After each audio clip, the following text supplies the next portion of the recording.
अंदर के जो एलिमेंट हैं उनके बारे में जानकारी देगी। तो इसी तरीके से जब भी किसी कलेक्शन के बारे में आप कोई एक्सप्रेशन दे सको या उसको डिफाइंड कर सको तो ऐसे कलेक्शन को बोला जाता है सेट। एक बहुत आसान चीज़ है। अब आप किसको सेट नहीं बोलेंगे, ये समझना ज़्यादा ज़रूरी है। तो अपने आप आपको समझ आ जाएगा कि आप इसको सेट बोलेंगे। जैसे मैंने कहा कि मेरी फेवरेट बुक्स, ठीक है, इसका सेट। तो अब ये जो फेवरेट बुक्स का सेट है वो सबके लिए अलग अलग हो सकता है।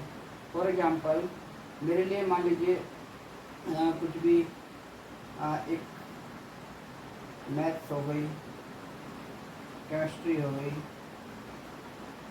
फिजिक्स हो गई,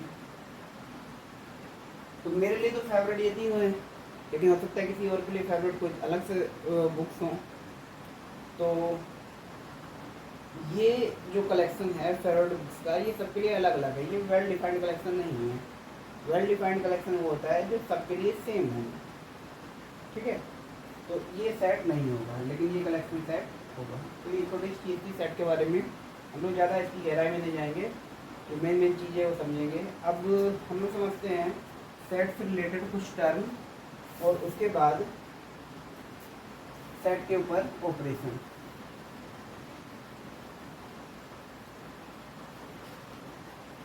तो देखिए, अगर एक सेट ए दिया गया है 1 2 3 4 5, ठीक है, तो इस सेट के अगर कुछ एलिमेंट्स को आप कलेक्ट कर लो अलग से, जैसे 1 2 को मैंने अलग से कलेक्ट कर लिया, तो ये जो नया सेट बना है ये इसी सब सेट में से निकला है। तो इस नए सबसेट को इस नए सेट को हम लोग कहेंगे सबसेट ऑफ सेट ए।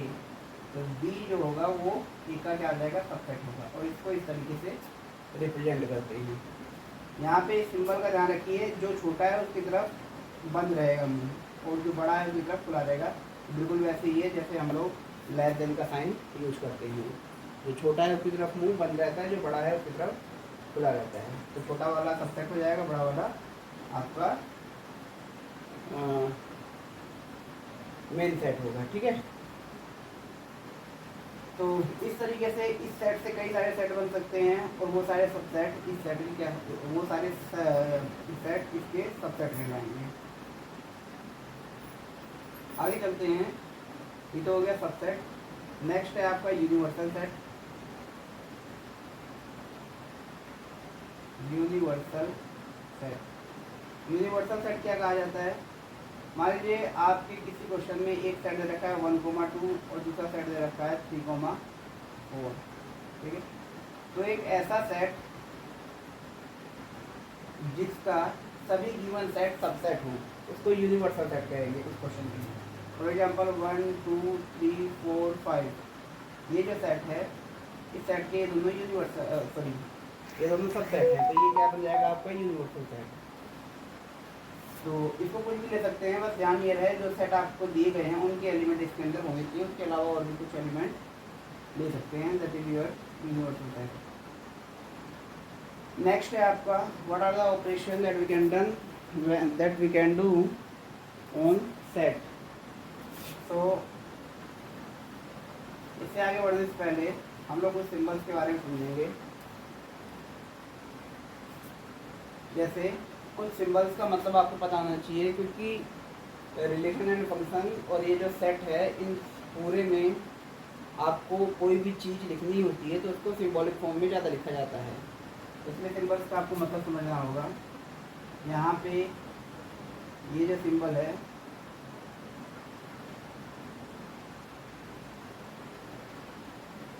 इस सिंबल का मतलब होता है बिलोंग्स टू, ठीक है। For example Dhoni belongs to India. तो ये पूरा सेंटेंस लिखने के बजाय आप इस सिंबल का यूज करके इस तरीके से लिख सकते हो, धोनी बिलोंग्स टू इंडिया, ठीक है।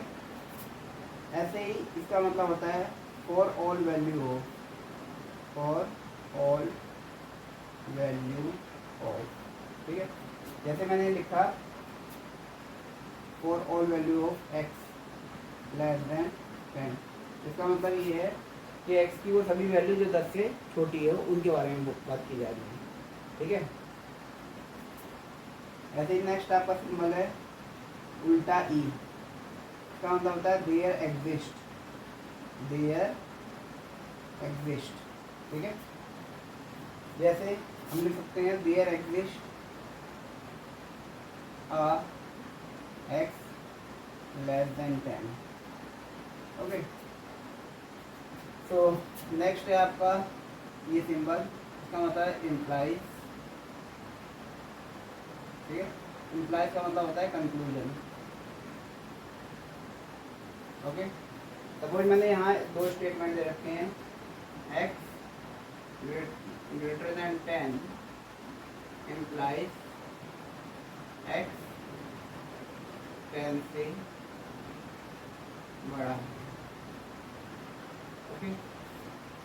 तो इम्प्लाइज का यूज करके हम लोग वो चीज़ें लिखते हैं जो हमारे स्टेटमेंट, जो हमारा स्टेटमेंट इंफर करता है या बताता है, ठीक है। तो ये कुछ आपके सिम्बल्स हो गए हैं। अब हम लोग आगे बढ़ते हैं।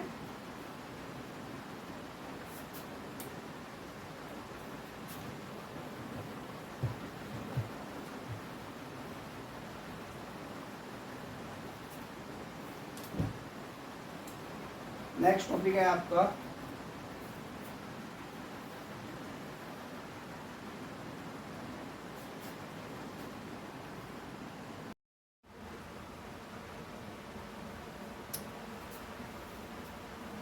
हेलो बच्चों, आज हम रिलेशन के बारे में कुछ इम्पोर्टेंट बातें बताने जा रहे हैं जो आपको बहुत बेनिफिशियल होगी रिलेशन के क्वेश्चन सॉल्व करते वक्त। बच्चों के साथ सबसे बड़ी दिक्कत ये होती है कि बच्चे रिलेशंस के क्वेश्चन को इमेजिन नहीं कर पाते हैं। मैथ में उन क्वेश्चंस को सोल्व करना आसान होता है, जिसमें एक प्रोसीजर होता है, बच्चे इसको सीख लेते हैं और उस प्रोसीजर को फॉलो करते हैं। लेकिन ऐसे क्वेश्चन को सॉल्व करने में दिक्कत होती है बच्चों को जो एनालिटिकल टाइप के क्वेश्चन होते हैं, जिनको एनालिसिस किया जाता है। तो आज इसीलिए हम लोग कुछ आपको छोटी छोटी ट्रिक्स बताने जा रहे हैं जिससे कि आप रिलेशंस के क्वेश्चन को ईजिली सॉल्व कर सकते हो। तो थोड़ा सा बेसिक बता देते हैं आपको। देखिए होता क्या है कि अगर आपको एक सेट ए दिया गया है और एक सेट बी दिया गया है,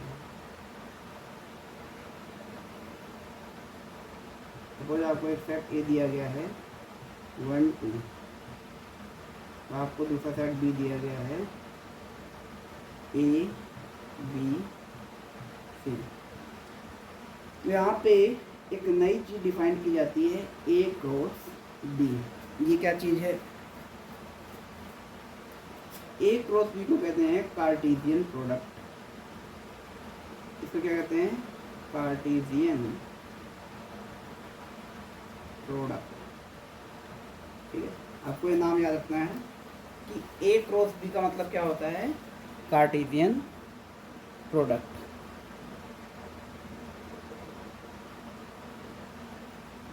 ओके, तो होती क्या चीज़ है? तो ए क्रॉस बी ये भी एक प्रकार का सेट ही है, लेकिन इसके अंदर होते हैं ऑर्डर्ड पेयर। पेयर मतलब जोड़ा, और ऑर्डर्ड मतलब ऐसा जोड़ा जिसमें पोजीशन इंपॉर्टेंट होती है कि फर्स्ट पोजीशन पे कौन आ रहा है और सेकंड पोजीशन पे कौन आ रहा है। तो देखिए अगर ए क्रॉस बी आपको दिया गया है तो इसका मतलब है कि फर्स्ट पोजीशन पे जो एलिमेंट आएगा वो ए से होगा और सेकंड पोजीशन पे जो एलिमेंट आएगा वो बी से होगा। तो ऐसे ऑर्डर्ड पेयर के कलेक्शन को हम लोग क्या कहते हैं? Cartesian product. वहीं पे अगर आपसे पूछा जाए बी क्रॉस ए, ये कार्टेशियन प्रोडक्ट निकालो, तो ये भी ऑर्डर्ड पेयर का कलेक्शन है, लेकिन यहाँ पे फर्स्ट एलिमेंट बी से आएगा तो सेकंड एलिमेंट ए से आएगा। तो अगर ए क्रॉस बी हम बनाते हैं तो क्या बन जाएगा? देखिए ए के अंदर क्या क्या एलिमेंट है? 1 और 2, और बी के अंदर क्या क्या एलिमेंट है? ए बी एंड सी। तो पहला एलिमेंट आना है ए से और ए के अंदर एलिमेंट है 1 एंड 2, तो फर्स्ट एलिमेंट आप 1 ले सकते हो। तो जब फर्स्ट पोजीशन पे 1 आया है तो सेकंड पोजीशन पे क्या क्या आ जा सकता है? तो second position is occupied by the element of set B. तो सेकंड पोजीशन पे आ सकता है ए बी या सी। उसी प्रकार से अगर फर्स्ट पोजीशन सेट ए के सेकंड एलिमेंट द्वारा ऑक्यूपाइड की जा रही है तो सेकंड पोजीशन सेट बी के बाकी एलिमेंट द्वारा ऑक्यूपाइड की जा सकती है इस तरीके से 2A 2B एंड 2C। तो इस तरीके से सेट ए और सेट बी के एलिमेंट के जितने भी पॉसिबल पेयर थे और ऐसे पेयर जिसमें पहला एलिमेंट हमेशा सेट ए से होगा और दूसरा एलिमेंट हमेशा सेट बी से होगा, तो ऐसे सारे पॉसिबल पेयर्स के कलेक्शन को ही हम लोग कार्टेशियन प्रोडक्ट कहते हैं। ठीक है, अब अगर मैं तुमसे कहूँ कि इसमें से ये दो ऑर्डर्ड पेयर ले लो 1, A एंड 1, B, ठीक, तो क्योंकि ये जो कलेक्शन या सेट है ये इस कलेक्शन का एक पार्ट है, तो ऑब्वियस सी बात है जो नया वाला सेट होगा हम इसको C से लिखते हैं, तो ये क्या होगा C is the subset of A cross B, ये A क्रॉस B का सबसेट होगा। तो ये जो नया सेट बना है इसी को कहते हैं रिलेशन। क्या कहते हैं इसको? रिलेशन। इसका मतलब रिलेशन क्या है? Relation is nothing new but it is a subset of the Cartesian product. Cartesian product के ही कुछ ऑर्डर पेयर को जब आप कलेक्ट कर लेते हो तो क्या बन जाता है? रिलेशन बन जाता है। ठीक है, तो रिलेशन में कुछ भी नया नहीं है, this is also a subset. लेकिन यहाँ पे ये जो आपने दो ऑर्डर पेयर उठाए हैं ये ऐसे ही आँख बंद करके नहीं उठाने हैं, इसके पीछे एक रूल काम करता है। ठीक है, and that rule is called relation. ठीक है, तो ये जो रिलेशन की पहचान होती है वो उसी रूल से होती है। अलग अलग रिलेशन के लिए रूल अलग अलग होगा। अभी आपको नहीं समझ आएगा, देखिए जैसे मैंने आपसे कहा कि यहाँ पे आप उन ऑर्डर्ड पेयर को लीजिए जिसमें पहला एलिमेंट 1 है। ठीक है, तो ये जो रिलेशन है इसके अंदर कौन कौन आ जाएगा? 1, A 1, B 1, C। और रूल यहाँ पे क्या लगा है? रूल यहाँ पे लगा है कि पहला एलिमेंट 1 होना चाहिए। तो जब इस रूल को फॉलो करते हुए आप ऑर्डर्ड पेयर को कलेक्ट करते हो तो that set of ordered pair is called relation. बात समझ आ गई?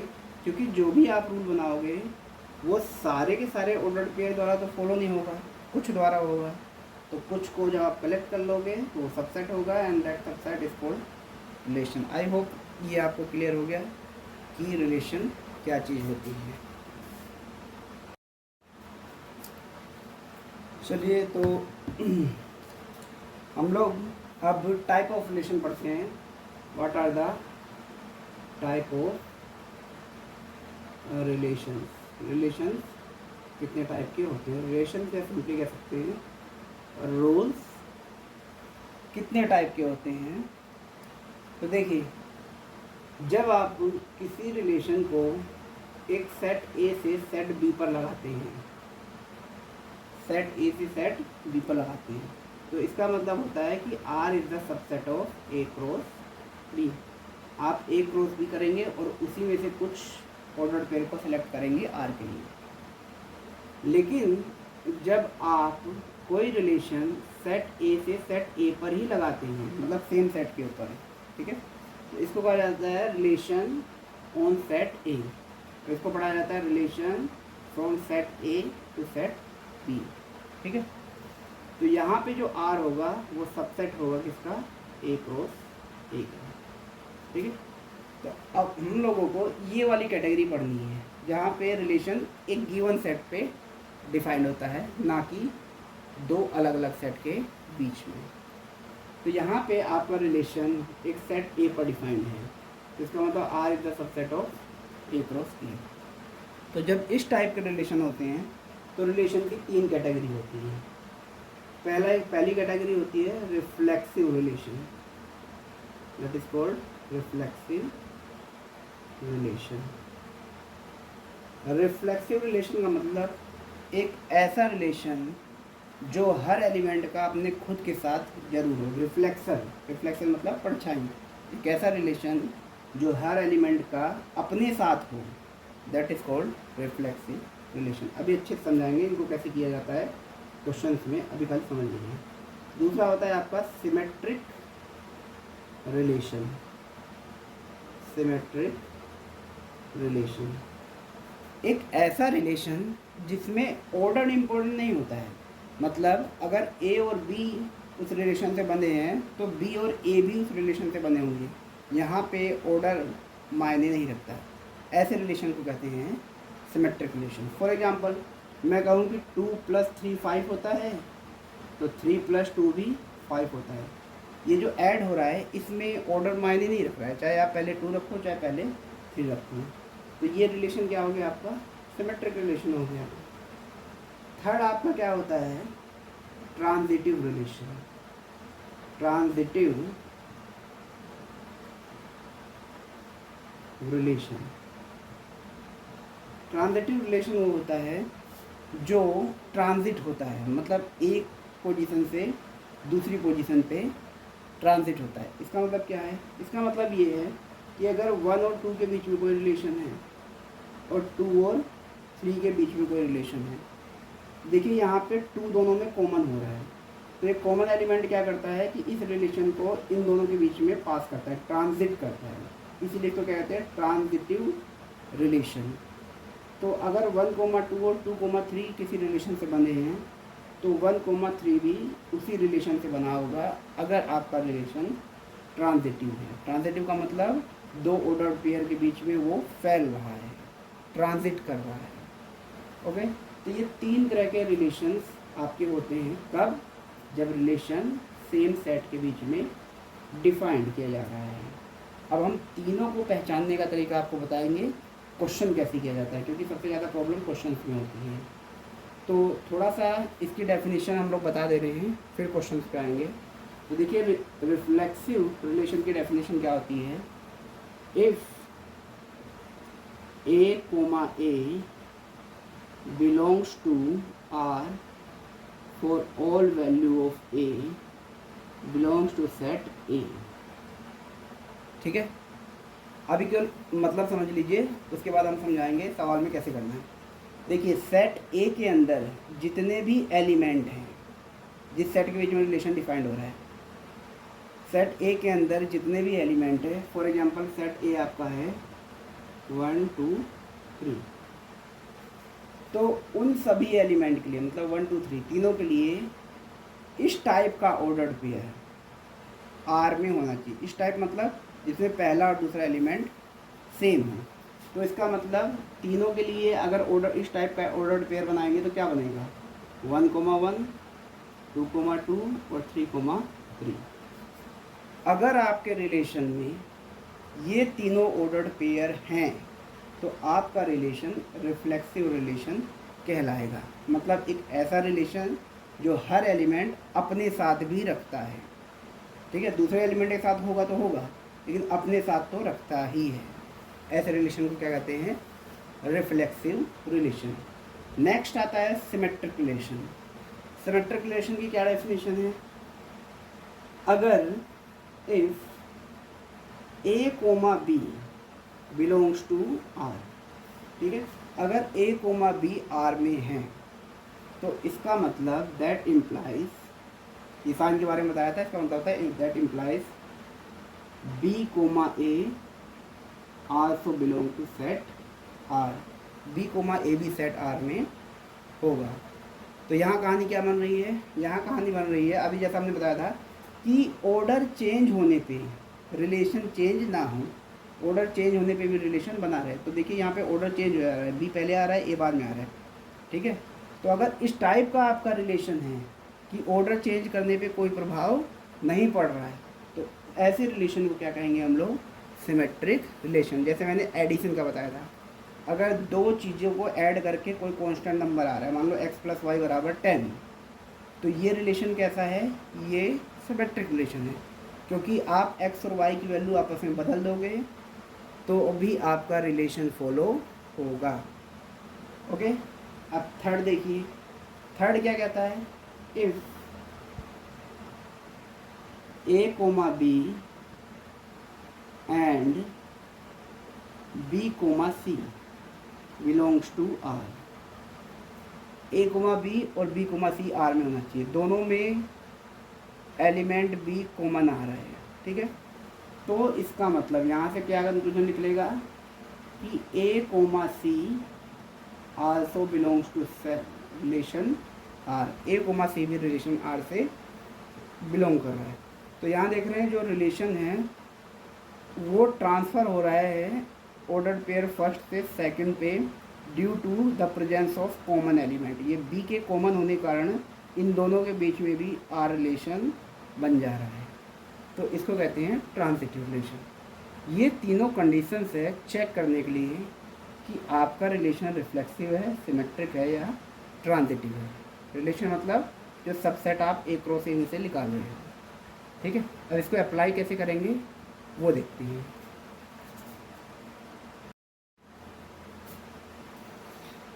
चलिए, तो अब हम सीखेंगे कि किस तरीके से चेक किया जाए कि कोई रिलेशन रिफ्लेक्सिव है, सिमेट्रिक है या ट्रांजिटिव है। पहले हम रिलेशन बनाना सीखते हैं। एक क्वेश्चन देखते हैं।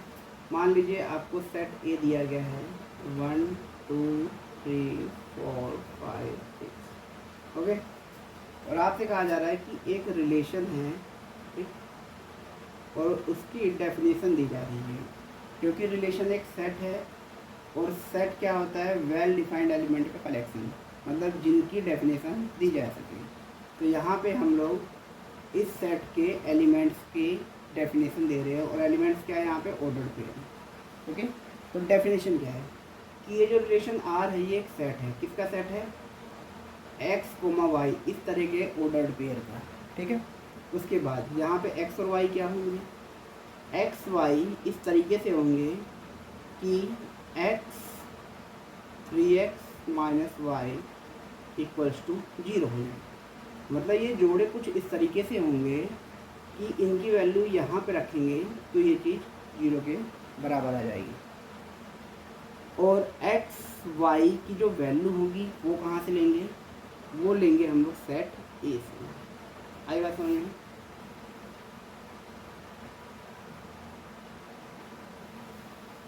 कहाँ से लेना है उसको, सेट ए से, ठीक। तो देखिए यहाँ पे ये आपका आर की जो फॉर्म लिखी है डेफिनेशन वाली फॉर्म, इसको कहते हैं रोस्टर फॉर्म। सेट में हमने पढ़ा था roster form, sorry not roster form, set builder form, set builder form, ठीक है। तो ये हमने रिलेशन डिफाइन कर दिया। अब इसको अगर आप रोस्टर फॉर्म में लाना चाहें तो कैसे लाएंगे, तो रोस्टर फॉर्म मतलब एलिमेंट की फॉर्म में। तो देखिए इसमें आपको ऐसे ऑर्डर्ड पेयर का कलेक्शन करना है जो इस वाले रिलेशन को सेटिस्फाई कर रहे हैं। अब अगर रिलेशन को ध्यान से देखा जाए तो y को अगर इधर पहुंचा दे तो y बराबर क्या आ जाएगा, 3x हो जाएगा, होगा कि नहीं होगा। y को इधर पहुंचा दो तो y बराबर क्या आ जाएगा, 3x हो जाएगा। इसका मतलब ये जो हमें जोड़े बनाने हैं इसमें y क्या है, सेकंड एलिमेंट, और x क्या है, फर्स्ट एलिमेंट। तो जो सेकंड एलिमेंट है वो फर्स्ट एलिमेंट का 3 टाइम्स होगा, कोई दिक्कत। तो इसका मतलब फर्स्ट एलिमेंट कुछ भी ले लो, सेकंड पे कंडीशन लग रही है। तो अगर मैं फर्स्ट एलिमेंट 1 ले रहा हूँ, ठीक है, तो सेकंड एलिमेंट क्या हो जाएगा, 1 का 3 टाइम्स मतलब 3, कोई दिक्कत। नेक्स्ट आ जाओ, अगर मैं फर्स्ट एलिमेंट 2 ले रहा हूँ तो सेकंड एलिमेंट क्या हो जाएगा, 2 का 3 टाइम्स 6, ठीक।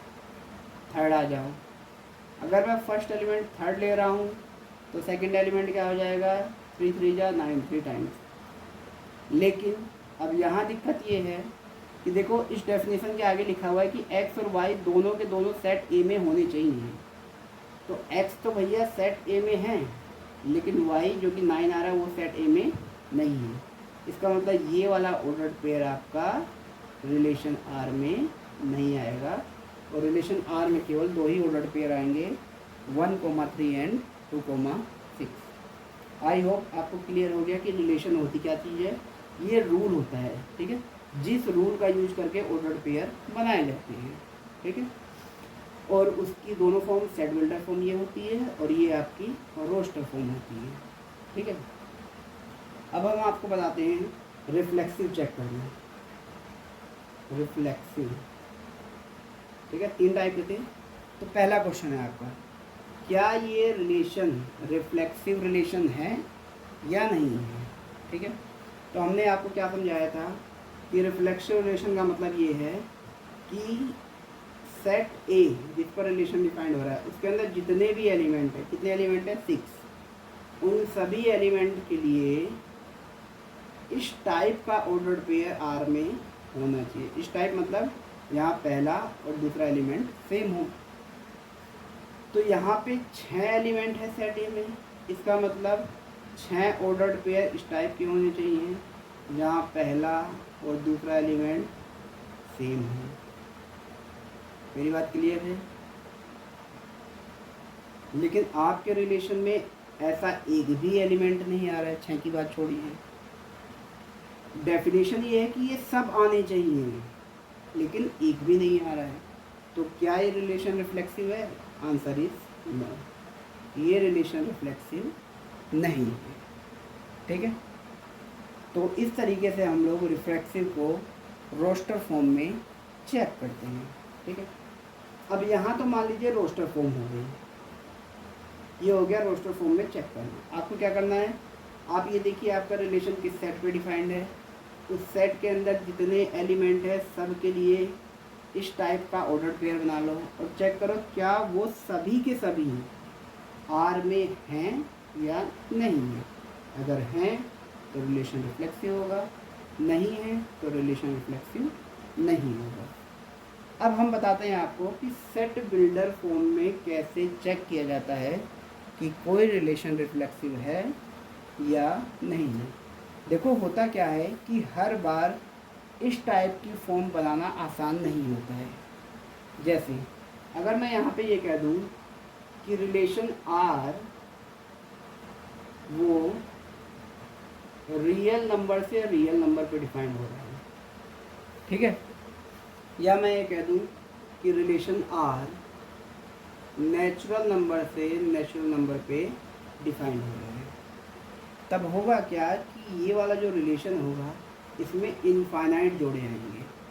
क्योंकि देखिए यहाँ पे क्या होता है, आप पहले एलिमेंट की वैल्यू बढ़ाते जाओगे, दूसरा उसका 3 टाइम्स आता जाएगा। तो पहले एलिमेंट की वैल्यू क्या क्या हो सकती है 1 2 3 4 5 6 7, क्योंकि नेचुरल नंबर होने चाहिए, तो नेचुरल नंबर तो इनफाइनाइट होते हैं। तो इस रिलेशन को आप रोस्टर फॉर्म में लिखोगे तो वो सही नहीं होगा। तो ज़्यादा अच्छा है कि बिना रोस्टर फॉर्म में रखे आप डायरेक्ट चेक कर लो कि रिफ्लेक्सिव है या नहीं है। तो हम उसी का तरीका आपको समझाएंगे कि कैसे सेट बिल्डर फॉर्म में चेक किया जाता है कि रिलेशन रिफ्लेक्सिव है या नहीं है। तो आ जाते हैं हम लोग सेट बिल्डर फॉर्म में चेक करने के लिए। ठीक है, तो देखिए आपको करना क्या है कि आपको कोई भी एक ऑर्डर पेयर लेना है इस टाइप का। ठीक है, बस ध्यान ये रहे उसमें जो एक ही वैल्यू होगी वो आपके सेट के अंदर होनी चाहिए जिस सेट पे रिलेशन डिफाइंड हो रहा है। तो हमारा रिलेशन किस में डिफाइंड हो रहा है? नेचुरल नंबर में। तो नेचुरल नंबर की कोई भी एक वैल्यू ले ली, जैसे मैंने 1 ले ली। ठीक है, तो 1,1 आपने ले लिया। ठीक है, क्योंकि हमें इस टाइप का ऑर्डर पेयर लेना है। अब केवल आपको क्या चेक करना है कि ये चेक कर लो कि क्या ये ऑर्डर पेयर आर में है या नहीं है। तो कैसे चेक होगा, इसकी वैल्यू उठा के रिलेशन में रख दो। तो रिलेशन क्या है 3 x मतलब पहला एलिमेंट, तो पहला एलिमेंट क्या है 1 माइनस वाई, तो y मतलब दूसरा एलिमेंट इक्वल्स टू 0। तो हो गया 3 1 जा 3 माइनस 1 इक्वल्स टू 0। तो 3 में से 1 गया तो क्या बचा 2, और 2 और 0 बराबर नहीं है। तो इसका मतलब ये जो ऑर्डर्ड पेयर था ये इस कंडीशन को सेटिस्फाई नहीं कर रहा है, या इस रूल को फॉलो नहीं कर रहा है।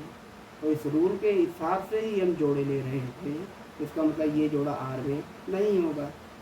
तो जब 1,1 आर में नहीं है तो इसका मतलब आर रिफ्लेक्सिव नहीं है, क्योंकि सभी एलिमेंट के लिए इस टाइप के ऑर्डर्ड पेयर आर में होने चाहिए रिफ्लेक्सिव होने के लिए। तो ये सिंपल सा तरीका है, आप कोई भी एक ऑर्डर्ड पेयर ले लीजिए और उसको चेक कर लीजिए क्या वो आर की कंडीशन को सेटिस्फाई कर रहा है या नहीं कर रहा है। ठीक है, तो ये रिलेशन रिफ्लेक्सिव नहीं होगा।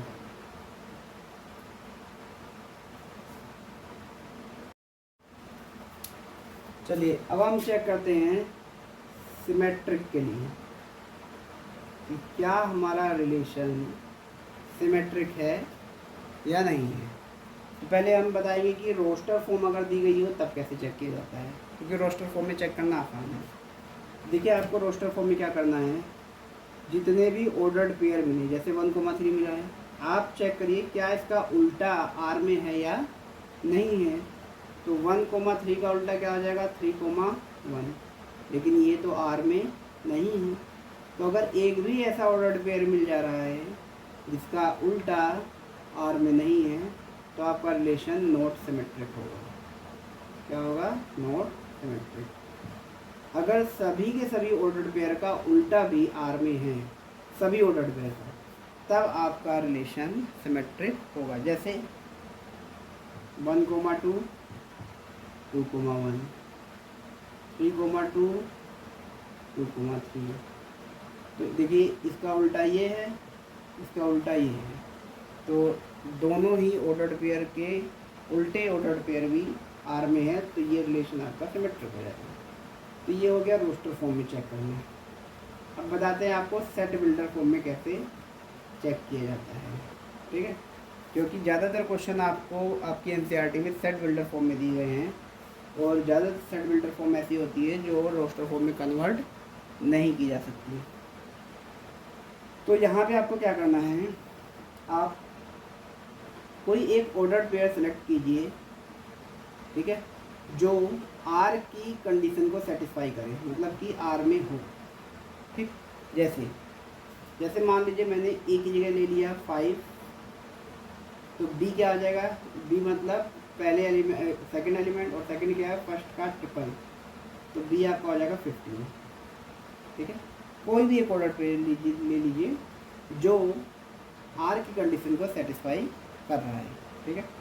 अब इसके करने के बाद अब चेक करो क्या इसका उल्टा ये बना, क्या ये भी इस कंडीशन को सेटिस्फाई कर रहा है या नहीं कर रहा है। तो यहाँ पे एक x की वैल्यू 15 हो जाएगी, y की वैल्यू 5। तो x की वैल्यू यहाँ रखो 3 × 15, y की वैल्यू यहाँ रखो 5, तो ये जाएगा 15 × 45 -5, कितना आ गया 40। तो ये तो 0 बराबर नहीं आ रहा है, तो इसका मतलब ये उल्टा वाला जो ऑर्डर्ड पेयर है ये इस रिलेशन में नहीं है। तो अगर एक भी ऐसा ऑर्डर्ड पेयर मिल गया जो आपके जिसका उल्टा आपके रिलेशन में नहीं है, तो आपका रिलेशन कैसा हो जाएगा, नॉट सिमेट्रिक। अब आपको क्या बात ध्यान रखनी है कि हमेशा आप अगर रिफ्लेक्सिव चेक कर रहे हैं तो कोशिश करिए नॉट रिफ्लेक्सिव प्रूव करने की। सिमेट्रिक चेक कर रहे हैं तो कोशिश करिए ऐसा ऑर्डर्ड पेयर ढूंढिए कि जिसका उल्टा आर में ना हो, मतलब नॉट सिमेट्रिक प्रूव करने की कोशिश करिए। आपको उल्टा प्रूव करने की कोशिश करना है, ठीक है, जब आप चेक करेंगे।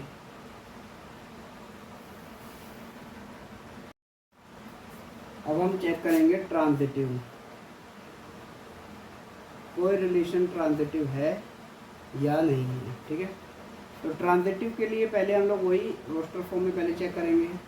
तो ट्रांजिटिव के लिए रोस्टर फॉर्म का तरीका क्या है, जैसे 1,2 अगर है ऑर्डर्ड पेयर, ठीक है, कोई भी ऑर्डर्ड पेयर उठा लीजिए, तो चेक करिए क्या आपके रिलेशन में कोई ऐसा ऑर्डर्ड पेयर है जिसका फर्स्ट एलिमेंट इसके जैसा हो, मतलब 2 हो, ठीक है। अगर है, मान लीजिए 2,3 है, अगर इस तरह के दो ऑर्डर्ड पेयर मिल रहे हैं जिसमें एक का सेकंड एलिमेंट और एक का फर्स्ट एलिमेंट सेम है, तो आपको चेक करना है कि क्या ऐसा भी कोई ऑर्डर्ड पेयर है जहाँ पे ये दोनों एलिमेंट एक साथ आ रहे हैं, मतलब 1,3 आ रहा है।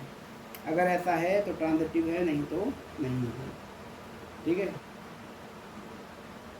तो यहाँ चेक करते हैं 1,3, ठीक है, और दूसरा है 2,6, दो ही ऑर्डर्ड पेयर है और इनके ये वाले एलिमेंट कॉमन नहीं है, तो इसका मतलब यहाँ पे हम लोग ट्रांजिटिव चेक करेंगे ही नहीं, ठीक है।